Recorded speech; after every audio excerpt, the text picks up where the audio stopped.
Fala galera, hoje a gente vai falar sobre a Imperial Sour de Uvaia que eu fiz. Acompanha aí.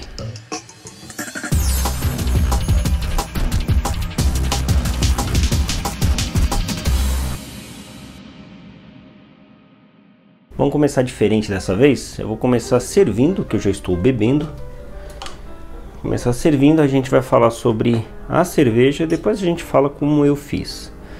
Catarina Sour, como todos sabem, ou na verdade uma Imperial Sour, como queiram, uma cerveja que tem baixa retenção de espuma e carbonatação alta. Então quer dizer, a gente vai sentir bolhas, né? Vai sentir a carbonatação alta, porém a formação e retenção de espuma não é lá um grande ponto. Não sei que cor que está aparecendo para vocês, mas eu vou mostrar aqui.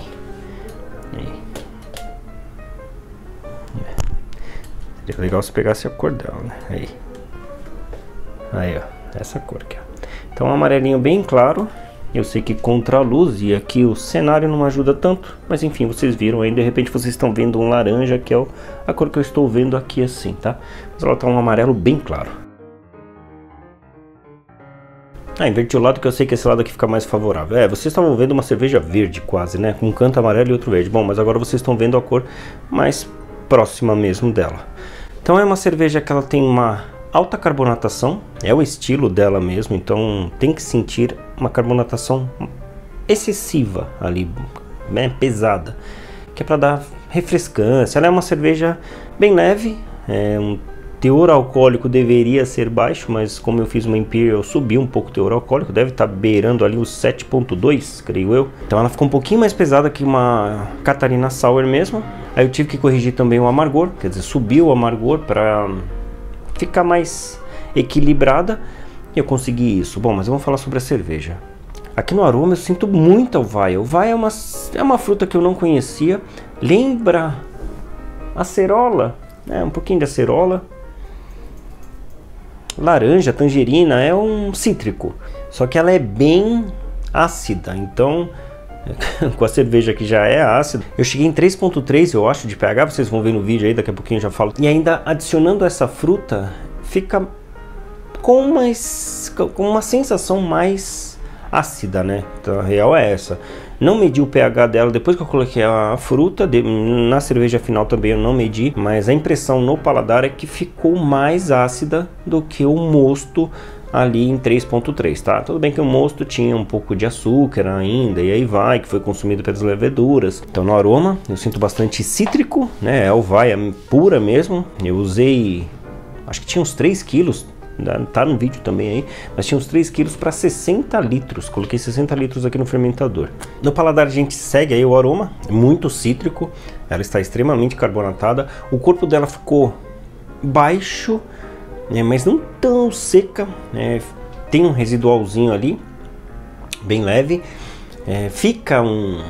ela seca a boca, é a mesma coisa de tomar um suco de limão ali, dá uma secada mesmo na boca pela acidificação, dá vontade de tomar mais, dá vontade de tomar litros e litros. Por mais que ela tenha ficado pesada no álcool, não ficou aparente, né? O álcool ficou bem discreto, para ser sincero, então eu consegui chegar num resultado bem bacana para uma Imperial Sour. Claro que a gente sente a potência do álcool depois de uns 2, 3 copos, então a gente percebe que ela não veio aqui para brincar, mas não é um negócio que dá pra perceber assim de cara, porra, nossa, tá alcoólica pra caramba. Não, hipótese alguma, isso daqui engana bem. A impressão que dá bebendo aqui é que tá com uns 5,5 de álcool. E não, ela deve estar beirando ali os 8, uns 7,5 por aí. É uma cerveja extremamente refrescante, apesar de a gente ter acabado aqui o verãozão, né? Mas ela é uma cerveja que, para quem gosta, né, dá para tomar de balde. De longe é a melhor sour que eu já fiz. Eu gosto de cervejas mais alcoólicas, mais pesadas. Eu sei que nem todos os estilos aceitam isso, né? E a própria sour, a Catarina Sour, ela já é uma cerveja mais alcoólica do que a origem dela, que foi a Berliner Weisse, né? Então, quer dizer, o pessoal pegou a base da Berliner Weisse, deu uma colocadinha ali a mais de álcool, aumentou um pouquinho o amargor para para ficar ali equilibrado, e adicionou frutas, né? Geralmente as Catarina Sours têm frutas, geralmente usa-se goiaba aí, é uma fruta bem comum para se usar. Uvaia, para falar a verdade, nunca vi em lugar algum, eu acabo fazendo porque meu amigo ele tem essa árvore em casa. É uma fruta chata, digamos assim, para se comercializar, porque ela, tipo, tirou do pé, 2, 3 dias depois ela já está começando a passar. Então é uma fruta muito sensível. O que esse meu amigo faz? Ele colhe e congela. Eu trago para casa, tiro os caroços, bato no liquidificador e congelo ali a polpa. E é isso que eu adicionei. Eu adicionei a polpa, que na verdade nada mais é do que a fruta com um pouquinho de água, só para não torrar o liquidificador. E aí eu deixo congelado. E eu jogo congelado. Vocês vão ver isso no vídeo. Bom, agora vamos abraçar. Já vou explicar tudo detalhadamente como que eu fiz ela. Bom, inicialmente eu preciso filtrar a água. Tanto a água da mostura, que eu mando direto para a panela, quanto a água da lavagem, que eu mando para o TA30. É uma panelinha de 30 litros, e que a capacidade máxima é 30 litros. E nessa panela eu levo até 78 graus para fazer a lavagem. Aí eu vou fazer uma abraçagem em 64 graus, só que inicialmente eu coloco a 70 graus para a entrada do malte, que o malte entra frio, né? Eu coloquei 1h20, mas depois eu ajustei, tá?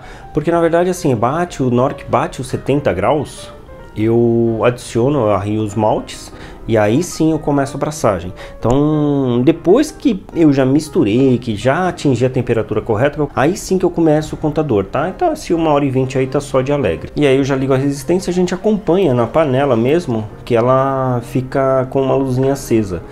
A medição dos sais eu faço separado. Para mostura eu faço em um potinho, e para lavagem eu faço em um outro potinho. Eu faço as duas medições instantaneamente ali, e já tempero as duas águas no mesmo instante, tá? Pro caso da água da mostura, eu jogo em cima mesmo, enquanto está circulando, daquele jeito que eu falei. Aí no caso estava enchendo a panela, tá, de água. E aí eu encho bastante com água, misturo ali com a colher e deixo descer tudo. Nessa recirculação eu já consigo fazer toda a mistura do sais, toda a diluição dos sais na água. Aí eu tô fazendo a pesagem dos sais da água de lavagem, também da mesma forma. E aí a única diferença é que eu jogo direto na panelinha, no TA30, tá? Que é aquele tanque auxiliar que eu falei para vocês no começo do vídeo. Aí de novo eu mexo, faço a mistura, e de vez em quando eu vou mexendo, porque os sais aí ficam parados e eles não dissolvem muito bem. Então eu fico dando uma mexida às vezes para dissolver, só para ajudar na dissolução. Aí o malte que eu separei em torno mais ou menos de 1 kg para fazer a acidificação, porque eu faço acidificação com malte. E aí eu conversando com os amigos na internet, eles falaram que 300 gramas de malte é o suficiente para acidificar tudo. Geralmente eu usava 600 gramas para 30 litros. E aí eu coloquei aqui 1 kg para 68 litros. Então eu usei um pouco abaixo. Me falaram que dá para usar menos. Eu vou fazer esse teste aí na próxima sour que eu fizer. Aí eu tô fazendo a pesagem dos maltes para fazer a moagem. Aí esses maltes eu pego lá direto no armazém cervejeiro do meu amigo Alexandre Rezende. Ele já tem essa receita pronta, se vocês quiserem, tá? Só falar, ó, quero a sour do Robinho, a Imperial Sour do Robinho. Ele tem lá, tá? Aí ele manda para vocês aí do jeito que vocês quiserem, com os maltes moídos já. No meu caso, eu moo aqui em casa mesmo, porque tem esse moedorzinho bacana pra caramba. E saindo aqui do moedor, eu já levo direto pra panela. Eu pego esse liquidificador aí, né, e jogo direto aí na panela. Faço isso aí algumas vezes, porque é malte pra caramba. Dava pra ver que a temperatura estava subindo ainda da água. Mas, obviamente, eu coloco todo o malte na parte de cima. Aí depois sim eu jogo a água, tá? Tô moendo o trigo aí também, como vocês podem ver. O trigo, ele geralmente eu coloco misturado com o Pilsen, porque o trigo ele é um pouco difícil pro moedor de rolos puxar. Mas esse moedor aí ele puxa, cara. Então eu moo separado mesmo. Ali terminou o Pilsen, mandei só trigo, foi moendo só trigo, e o trigo ele moe sem problema algum. Ele não fica enroscando não. Eu nunca tive problema com esse moedor, tá? Mas é um problema comum que existe aí, e muita gente sofre com isso. Aí bateu 70 graus a temperatura da minha água, né? Aí nesse momento eu ajusto para 64. Aí eu fecho o tanque de cima e ligo a bomba. Para quê? Para inundar a cama de grãos. Aí nesse momento é um momento bem crítico, porque a gente vai colocando a água na parte de cima, a água está a 70 graus. Ok, beleza, show de bola. Só que na verdade Na hora que entra em contato com os grãos, baixa muito a temperatura. Então por uns 5, 10 minutos ali eu fico brigando. Então eu peço para subir bastante a temperatura da água, para eu conseguir chegar na temperatura que eu quero lá em cima, tá? Notem que eu coloquei 70 graus, porque eu queria final 64, braçar ali em 64. Então mesmo assim foi difícil pra caramba. Então tomem atenção a isso, meçam sempre a cama de grãos, tá? Nunca a água lá embaixo, a temperatura da água lá embaixo tende a ser igual a parte de cima, mas nem sempre é. Depois ali de meia hora de mostura, as duas partes ficam equilibradas, mas até equilibrar, tomem atenção a isso. O pH do meu mosto bateu aí 5.7, como vocês podem ver. Eu adicionei 7 ml, mais ou menos 7, 8 ml, e baixou para 5.5. 5.5 é um pH excelente para a gente mosturar, tudo bem? Pré-fervura faltando 15 minutos, né? Então aí foi a nossa densidade que a gente conseguiu de pré-fervura. Terminando o mesh, a gente vai para o mesh out. Então é uma abraçagem comum. Termina o mesh, a gente vai para o mesh out, faz o mesh out. Depois disso faz a lavagem. E essa lavagem eu faço, como eu disse para vocês, com o TA30, que é um tanque auxiliar. Precisa disso? Não, só ajuda, entendeu? Só isso. Se não tiver, vai na canequinha mesmo. E se não quiser fazer lavagem, ok também. E a lavagem é automática, né? Então ela pega do TA30, joga. É um sistema automático mesmo. Ele tem uma boia que liga e desliga a bomba ali. Então quando bate, quando vai derramar na parte de cima, ele desliga a bomba. Aí quando começa a descer, ele liga a bomba de novo. Ele faz isso sozinho. Terminando a lavagem, eu deixo mais ou menos uns 15, 20 minutos para tirar todo o líquido do mosto, né, da cama de grãos. Eu quero aproveitar o máximo possível, tá? Perco um tempinho aí, eu sei disso, mas eu ganho na eficiência. Na cerveja eu consigo extrair mais líquido sagrado, digamos assim. Só que enquanto tá descendo, como minha panela é muito grande, ela demora também para chegar na temperatura que eu quero. Ela sobe 1 grau a cada minuto, 1 grau a cada 1 minuto e meio, 2, dependendo da temperatura externa, tá? Então eu já deixo aquecendo a parte de baixo e eu levo até uns 85, 90 graus o mosto, a parte de baixo, enquanto está descendo. Isso já adianta bastante o passo, porque na hora que eu tiro o tamborzão de cima, já está quase chegando na fervura.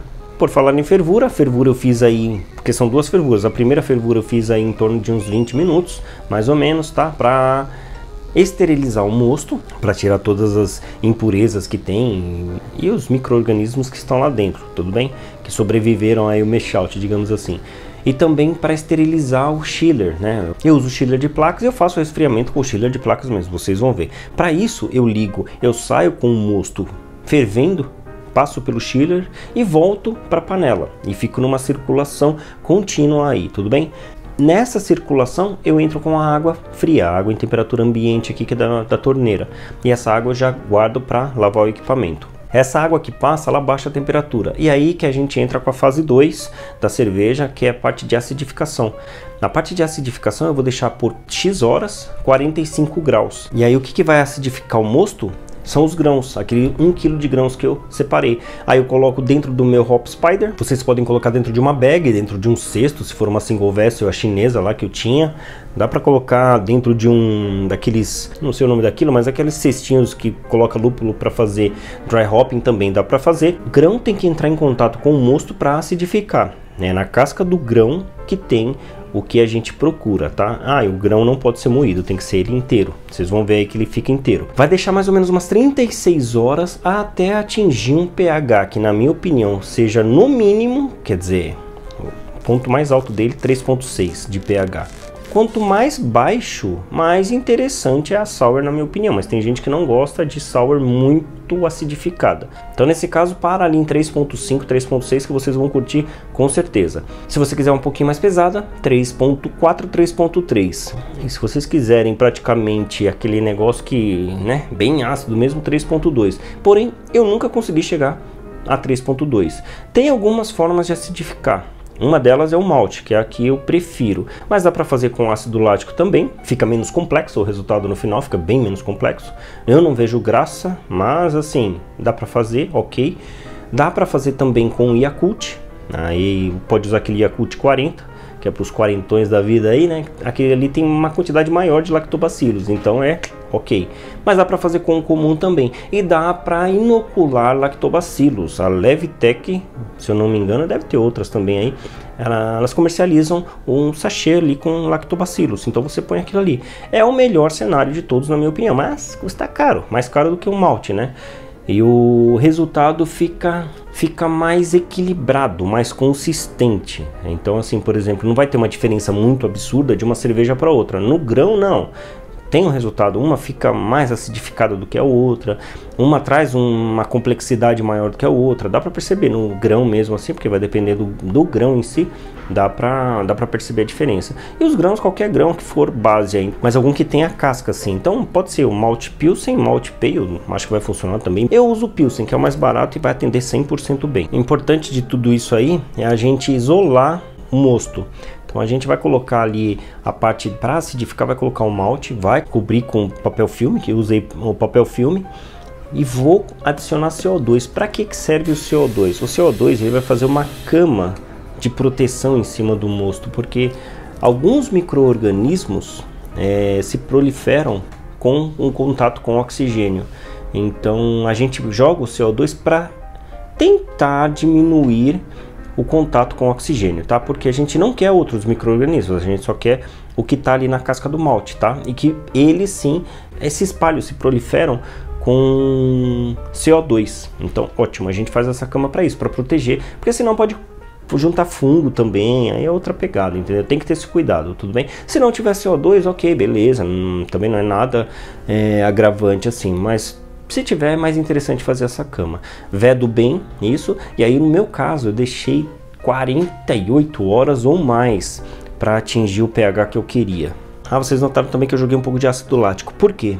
Abaixo de 4.5, 4.2 ali mais ou menos, eu já não favoreço os camaradas que consomem a proteína. Então, porque a acidificação ela mata a espuma, apesar de essa não ter morrido a espuma até que tá ok aqui, justamente por esse passo aí, tá? Esse passo é muito importante pelo fato de que a gente baixando o pH, a gente não favorece que os camaradas consumam as proteínas que estão ali, enquanto a acidificação. Enquanto a acidificação ocorre, as proteínas continuam lá. Se a gente não puser o ácido lático, vai funcionar também, mas eles vão consumir a proteína e vai diminuir ainda mais a espuma, que é um problema crítico na sour. Mas fazendo desse jeito aí dá pra ver que dá pra segurar bem a espuma, que tá bem ok a espuma. Para uma sour tá bem ok. Bom, a primeira medição vocês viram que eu cheguei em 3.6 aí, que é o pH que eu falei pra vocês que é ok. Mas eu deixei mais tempo ainda, e aí depois eu cheguei a 3.4, foi o final. Eu queria chegar a 3.3, mas eu não consegui. Terminando esse processo aí é fervura e aí a lupulagem. Para lupulagem, eu usei os lúpulos aqui da Ira Hops, que eles me mandaram há muito tempo mesmo. Esse lúpulo aí não é um lúpulo ideal pra gente pôr na sour, mas era o que eu tinha, e eu precisava ali só o amargor também, tá? Praticamente ele nem vai aparecer tanto, apesar de que aparece bem de leve, mas bem de leve mesmo, quase zero. E eu faço essa fervura somente pela questão da lupulagem e para matar os lactobacilos, porque se a gente não interromper, eles vão continuar trabalhando, só que daí, nesse meio tempo aí, enquanto a gente acidifica, nas cascas dos grãos não tem só o lactobacilo, tem outros micro-organismos. Então a gente tem que matar, porque senão pode estragar a nossa cerveja. Pode aparecer umas coisas que a gente não está buscando. Então a gente tem que matar tudo. Por isso que tem essa fervura, tudo bem? Agora para fermentação, um brinquedo legal aí. Esse cara é um controlador de temperatura. O meu fermentador ele já tem um MT512 que é da Full Gauge, que funciona muito bem. Porém, antes desse controlador eu coloquei esse daí, que é chamado Brew Pro. Eu vou deixar o link aí embaixo para vocês verem, eu até fiz um vídeo dele, mas é bem bacana, porque esse daí você programa as rampas que você quer de fermentação. Então, por exemplo, o primeiro passo deixei 5 dias, isso é uma coisa que me perguntaram pra caramba já, Robinho, mas você fala aí na receita, na descrição inclusive, que é, por exemplo, que você deixa ali 18 graus por 12 dias, mas você não mexe nessa temperatura, não sobe, não desce? E eu falo assim, cara, quando eu tô com apetite eu faço. Com esse controlador aqui não, aí eu faço, realmente eu faço isso. Eu deixo 5 dias geralmente na temperatura de fermentação, faço a inoculação numa temperatura abaixo, 1 grau abaixo. Então na hora que eu inoculo eu levo 1 grau abaixo, depois disso aí eu já levo para a temperatura de fermentação, quer dizer, eu adiciono a levedura, levo para a temperatura de fermentação, e aí eu deixo 5 dias na temperatura de fermentação e depois eu subo já uns 2, 3 graus para acelerar a fermentação. Nessa fase já não vai gerar ali off flavors, nada disso, não vai estressar a levedura, e aí vai acelerar também o processo final da fermentação, o que pra gente é bacana. E também vai consumir ali de acetil, etc e tal. Porém, para ales não é uma coisa assim, ó, obrigatória fazer o descanso de diacetil, porque ele já ocorre acima de 16 graus. E a temperatura de fermentação das ales geralmente ocorre isso, acima de 16 graus. Algumas exceções a gente vai fermentar ali a 15 graus, mas são raras, né? Quando a gente quer, por exemplo, a US05 fermentar em temperatura baixa, no mínimo dela, que eu acho que é 15 ou 14, se eu não me engano. Daí tudo bem, daí a gente tem que subir uns grauzinhos aí. Então sim, eu faço isso, e com esse controlador eu faço. Então eu deixo ali 5 dias numa temperatura, subo alguns graus, depois eu desço para o cold crash, né? E depois eu mantenho no cold crash. A última etapa ele fica enquanto você não desligar o fermentador, praticamente isso, enquanto você não desligar a geladeira, caso você use geladeira. Quem quiser saber mais, só dá uma clicada no link aí abaixo e vocês vão ver. Bom, depois de mais ou menos 2 dias de fermentação, a gente entra com as frutas. E por que eu deixo 2 dias? Porque 2 dias de fermentação, 2 ou 3 dias, a fermentação tá bombando. Então eu quero entrar com as frutas, eu não quero dar espaço para nada, eu quero que consuma aquilo o mais rápido possível, que entre no embalo ali, que entre como um açúcar, e as leveduras estão no melhor momento de fermentação. Tem gente que coloca no primeiro dia, por exemplo, eu já não acho interessante, porque ainda as leveduras não se multiplicaram, né? Então eu acho um pouco arriscado, eu deixo as leveduras ficarem bem fortes, aí eu coloco. E tem gente que coloca lá no fim também, depois de 5, 6 dias. Aí as leveduras já estão preguiçosas, já começaram a decantar. Então, como a gente está falando de uma cerveja de alta fermentação, quer dizer, a fermentação ocorre pela parte de cima do mosto, é mais interessante colocar as frutas nesse momento, na minha opinião, tá? Então, por isso que eu coloco no segundo dia. Para colocar as frutas é isso. Eu fervi ali um bag, né, que é do meu biabe, que eu tenho um biabe aqui. Eu fervi ele em água, escorri, joguei a fruta ali dentro, congelada mesmo. Aí eu ficava ligando e desligando a panela. Eu não queria ferver isso, eu queria só descongelar um pouquinho, mas também assim, descongelar um pouquinho para passar na boca do fermentador, senão não passaria, tá? Ela, uma pedrona gigante naquele pote de sorvete, não vai passar. Então eu descongelei só um pouquinho, só por isso.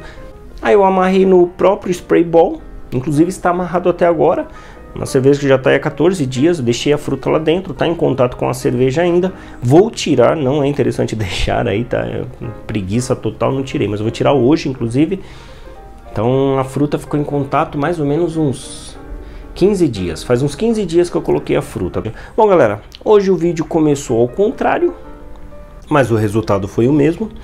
As pessoas geralmente me perguntam como que eu faço para servir, né? Qual a pressão que eu sirvo aqui a piquenique, porque não faz tanta espuma, olha lá. Bom, aqui é o seguinte, eu estou servindo a 1.4. 1.3, 1.4 de pressão. Porque, como eu disse no começo do vídeo, é uma cerveja que eu gosto de uma carbonatação mais alta.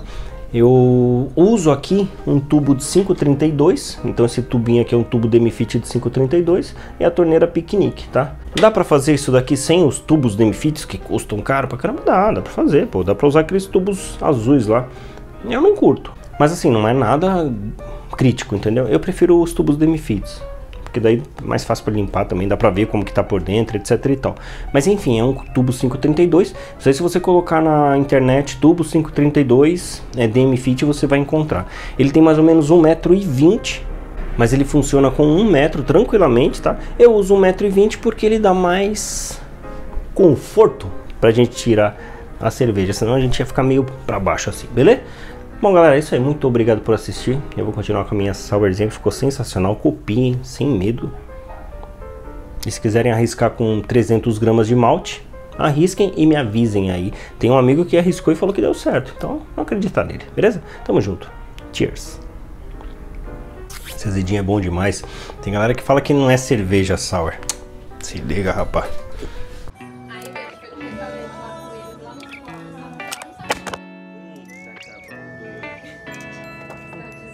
Nem tem mais o que quebrar isso aqui, mas vamos que vamos, entendeu?